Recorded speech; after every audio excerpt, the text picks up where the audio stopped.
Hola, un saludo a todas las audiencias del Espectador que se conectan a esta hora, a este espacio que se llama Entrevistas del Espectador. Yo soy Daniel Valero, el editor de política de esta casa editorial, y en esta oportunidad estamos dialogando con la señora canciller Rosa Villavicencio en medio tal vez de un inicio de año turbulento, con pausas, una montaña rusa, pero bueno, ya la señora canciller nos ayudará a entender todo lo que ha pasado y para dónde vamos. Señora canciller, muchas gracias por acompañarnos en este diálogo con todas las audiencias del Espectador. Gracias al Espectador y a ti por la oportunidad de poder comunicar y hacer la pedagogía, que es algo que siempre me preocupa hacia la ciudadanía, para llevarlos partes de tranquilidad o para informar cuando hay situaciones críticas, que también tengan una información objetiva, y pues agradecerla por esa labor que ustedes vienen haciendo. Gracias, canciller, a usted por recibirnos en su despacho aquí en el Palacio de San Carlos y vamos al grano.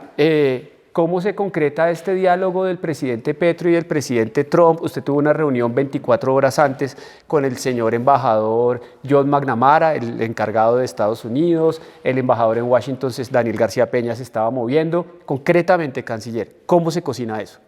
Bueno, a partir de ahora, como hemos dicho, pues ya tenemos un punto de partida, que es esa conversación telefónica directa entre el presidente Petro y el presidente Trump, donde el presidente le informa ampliamente de toda su trayectoria en la lucha contra las drogas, porque esa mala información que tenía el presidente Trump pues distorsionaba digamos, la imagen que él tenía de nuestro presidente, y creo que él escuchó con bastante atención para nosotros seguir llevando toda la evidencia de la lucha contra las drogas que realiza el país, ¿no? De esta conversación se concluye que es necesario producir un encuentro pues ya directo, presencial, y pasa pues por la acción que tenemos que hacer las dos cancillerías, el secretario de Estado Marco Rubio, y en este caso pues yo, que tengo esta responsabilidad, para preparar una agenda, para acordar unas fechas, con lo cual estamos ya en ese proceso para establecer la comunicación también, primero nosotros y luego ya acordar esa reunión, que esperamos que sea pues pronto, porque la situación de la región así lo amerita, ¿no? Es Señora, importante que se traduzca en paz, en tranquilidad okay. para las poblaciones. Señora canciller, ¿pronto qué traduce? ¿Un mes, una semana, 2 meses? Hay mucha expectativa y interesante que nos ayude a aclararlo.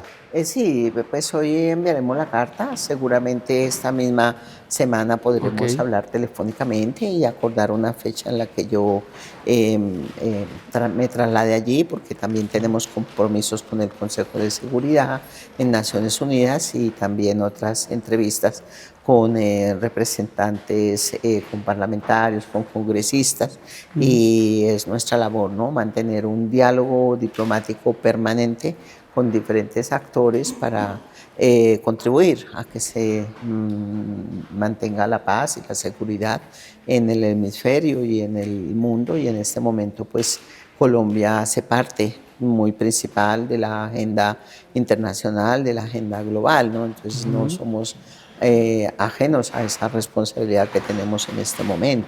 Señora canciller, en ese mismo orden de ideas, hay medidas que habían tomado en Estados Unidos, como el retiro de las visas. Usted fue una de las personas que perdió la visa estadounidense, más bien. El señor presidente Gustavo Petro, como el ministro del Interior Armando Benedetti, la primera dama Verónica Alcocer y Nicolás Petro, primogénito del señor presidente, están en la lista Clinton.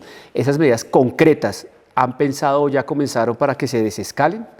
Sí, el mayor, digamos, conocimiento de cuáles son los resultados de nuestra lucha contra las drogas llevará a establecer que todo esto, medidas punitivas, pues han sido, digamos, no son procedentes, ¿no? Entonces vamos a ir paso a paso para ir desescalando eso. En cuanto pues a el tema del viaje y la visa que se necesita, pues como ustedes saben, hay un convenio sede, que en este caso para Naciones Unidas, que tiene una de sus sedes en Nueva York, pues quienes tengamos que hacer acciones en cumplimiento pues, de esa representación, tenemos que solicitarla y se nos dará por los días que estemos haciendo estas actividades y esta representación en este país. Espero pues poderles comentar que en breve pues la tendremos ya la autorización para poder ir, porque el 19 se reúne Consejo de Seguridad y hay muchas actividades, muchas entrevistas y una agenda bastante robusta que cumplir. Señora Canciller, el embajador en Estados Unidos, Daniel García Peña, dijo que el presidente Gustavo Petro no tiene ningún expediente judicial en Estados Unidos. Ayúdenos a aclarar eso. ¿Hay algún proceso que involucre al presidente de la República? No, no, no. El presidente no tiene ningún proceso.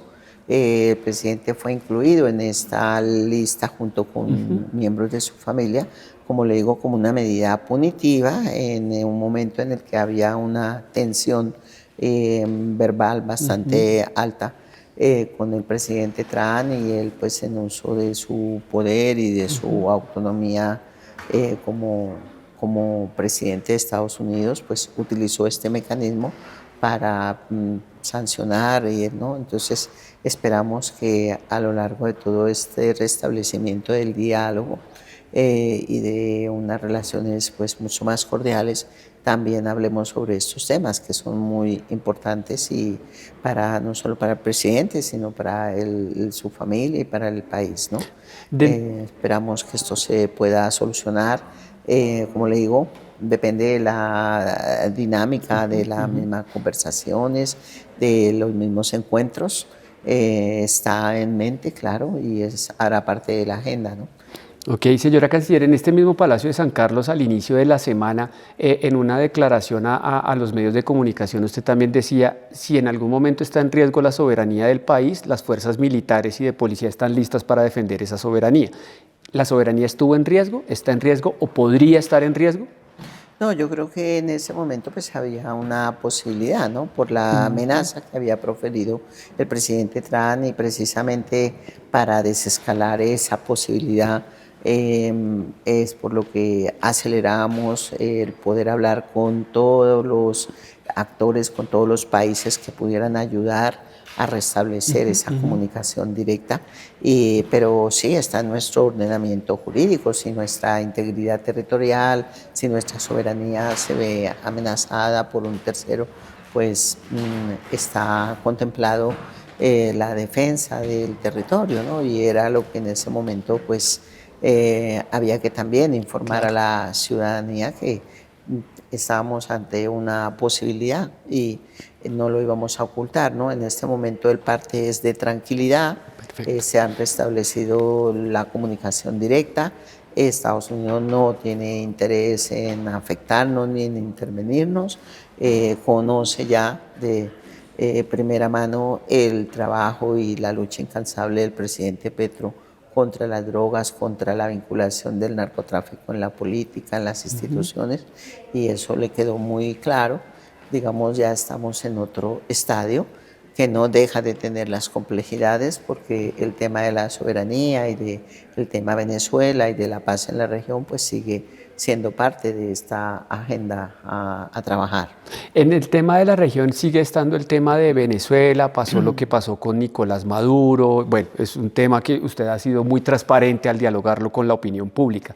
Ayer, o más bien el día de la manifestación del presidente Gustavo Petro en la Plaza de Bolívar dijo, ya hablé con la presidenta Delcy Rodríguez y la invité a Colombia. ¿Cuándo viene y qué sigue en ese diálogo o mediación que está buscando Colombia?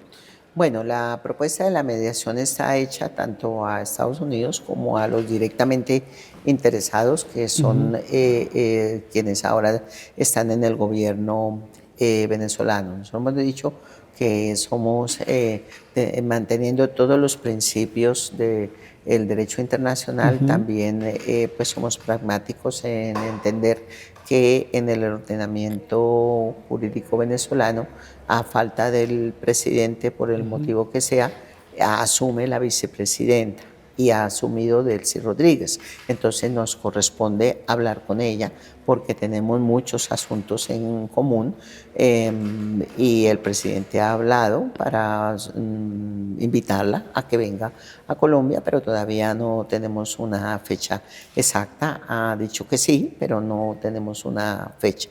Cuando lo sepamos, cuando haya una agenda, pues también les informaremos. Como he dicho, vamos a informar sobre logros, sobre acciones concretas, evitando la especulación, evitando informaciones que no sean ciertas. Un par de preguntas finales, entendiendo lo difícil de su agenda canciller y agradeciéndole este espacio con el espectador. Tema muy puntual, la frontera. ¿Qué va a pasar, por ejemplo, con estas zonas binacionales? Se movieron 30.000 uniformados colombianos a proteger la frontera. La misma información de inteligencia colombiana dice que podrían regresarse algunos cabecillas narcotraficantes del ELN, la Segunda Marquetalia. Ayúdenos a aclarar cómo está la frontera. Bueno, la frontera en este momento, una de las preocupaciones es que no haya un éxodo, y no lo hay. Digamos que en este momento hay una tranquilidad. Sobre los factores de seguridad, en el primer Consejo de Ministros que convocó el sábado en la madrugada el presidente, uno de los puntos es la urgencia del control de la frontera para evitar la acción de los grupos ilegales. Hay hipótesis de que la presencia de Estados Unidos allí en Venezuela pues pueda ser o pueda provocar que presencia de actores armados allí quieran pasar a Colombia. En ese sentido, el presidente dio la instrucción a las fuerzas de seguridad, a las Fuerzas Armadas, el control, y lo dijo ayer en la Plaza de Bolívar, frente a las multitudes, que estamos por la defensa del territorio y por perseguir al crimen organizado. Y esa tarea la tiene la policía, los militares, las fuerzas de seguridad, y se actuará para evitar y para proteger a las poblaciones en estas zonas de los desmanes que pudieran producirse por cuenta de la acción ilegal de estos grupos vinculados al tema del narcotráfico. ¿Y Colombia, para cerrar, se sintió apoyada en organismos internacionales, OEA, CELAC, Naciones Unidas, en toda esta crisis? Sí, de alguna manera, digamos, lo más complejo es en la CELAC. La CELAC es una plataforma de los 33 países latinoamericanos y digamos que no se ha logrado una postura única de defensa de la integridad territorial, de la soberanía, aunque lo tiene declarado como territorio de paz, pero luego en una situación de tal nivel digamos, de posibilidad de intervención, pues hay que realmente pues tomar postura. Y ahí pues muchos no tomaron postura. Como ustedes saben, logramos un comunicado contundente y categórico de rechazo por parte de México, de Chile, Uruguay, Colombia y Brasil, y se sumó España, que hace parte también de un espacio de reflexión que se llama Democracia Siempre. Entonces, entre estos países inicialmente tomamos la iniciativa de tener una voz común, pero también muchos otros se manifestaron, la Unión Africana, Sudáfrica, muchos países, y la idea es ahora poder juntarnos con todos estos países para analizar, porque lo que está en cuestión y está en riesgo ante medidas unilaterales, pues es el orden internacional que nos hemos dado y las instituciones que han creado las naciones para mantenimiento de la paz.